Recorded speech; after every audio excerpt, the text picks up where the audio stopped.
ஆனா நேற்று நீதிமன்றத்தில் நடந்தது அநீதி. திமுக நேத்து நடத்தின முழுக்க முழுக்க ஒரு மிகப்பெரிய நாடகம். அது எப்படி இவ்வளவு பெரிய நாடகத்தை நடத்தி முடிச்சுச்சு? இதுக்கான மேலோட்டமான விஷயத்தை இப்ப சொல்றேன். நேற்று என்ன பண்ணானுங்க?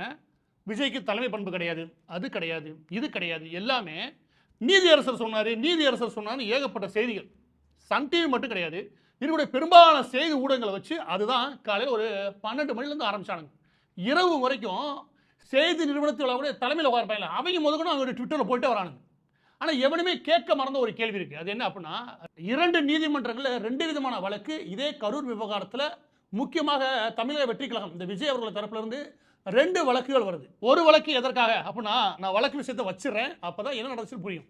இந்த வழக்கு இதுதான், அதுக்கான ஆர்டர் காப்பி, அதற்கான நகல் இது அப்படியே ஸ்கிரீன்ல வைக்கிறேன், நிறுத்தி பாருங்க.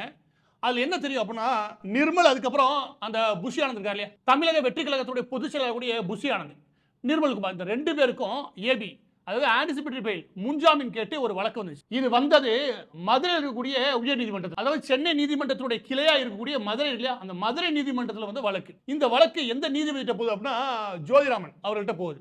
இதுல தான் அவங்களுக்கு ஏபி கிடையாது, அதாவது முன்ஜாமீன் கிடையாது. இதுல கவனிக்க வேண்டிய விஷயம் என்ன அப்படின்னா, இந்த வழக்குடைய ஆர்டர் இல்லையா, இதுல அந்த புஷி ஆனந்த் இருக்காரு, அவர் தரப்புல ஆஜரான வழக்கறிஞருடைய பேர்லாம் இருக்கும். வரிசையா ராகவச்சாரி, அவங்களுடைய அசிஸ்டன்ஸ் மற்ற நபர்லாம் இருப்பாங்க. அதுக்கப்புறம் காவல்துறை சார்பாக இல்லாட்டி அரசு தரப்புல இல்லையா, அதற்கான நபர்கள் உள்ள இருப்பாங்க.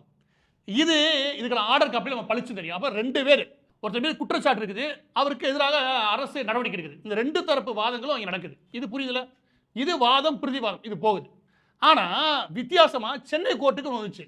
இந்த இடத்துல இப்படி வரும்போது ஒரே நேரத்தில் அங்கே வரது எங்களுக்கு தெரியும். ஆனா இந்த இடத்துல வரும்போது எங்களுக்கு சந்தேகம் உருவ ஆரம்பிச்சு. என்ன அப்படின்னா, எப்படி இங்கேயும் ஒன்று ஜம்ப் ஆகி திடீர்னு வருது அப்படின்னு பார்த்தா, அந்த வழக்கு நீதியரசர் செந்தில்குமார் அவருக்கு முன்னாடி வருது. நீதியரசர் செந்தில்குமாருக்கு திமுக தொடர்புபடுத்தி பேசுறது இல்லையா, அதுக்குள்ள நான் போக விரும்புகிறேன் வச்சுக்கவேன். என்னை பொறுத்தவரைக்கும் எளிமையாக சொல்லணும்னா, நீதி அரசர்கள் அதாவது நீதிபதிகளுக்கு அரசியல் சார்ந்த தொடர்பு இல்லாமல் இருக்கிறது எந்த நாட்டுக்கும் நல்லது. அது எந்த மாதிரியான தொடர்பு இருக்கக்கூடாது. இது என்னுடைய கருத்து வச்சுக்கோங்க. இது ஒரு ஓரமாக வைங்க.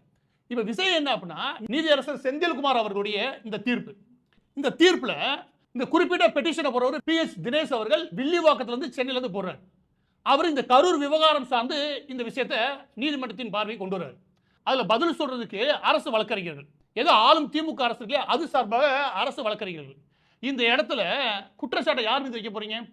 நீங்க அரசின் மீது வைக்காம எல்லா செய்தியும் எப்படி மாறினீங்க, விஜய் தரப்பின் மீது வைக்கிறோம். அப்ப விஜய் தரப்புக்கு ஒரு நோட்டீஸ் கொடுத்து அவங்களுடைய பதிலையும் கேட்டு வாங்கி, இல்லாட்டி அவங்கள வர சொல்லி அவங்கள வச்சும் இந்த விசாரணை போச்சுன்னு வச்சுக்கவேன். நான் உண்மையிலே சொல்றேன், நேர்மையானது.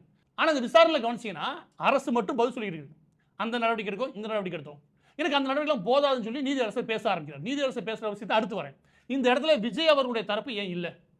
30ஆம் தேதி இந்த கேஸை லிஸ்ட் பண்ணிருக்கீங்க.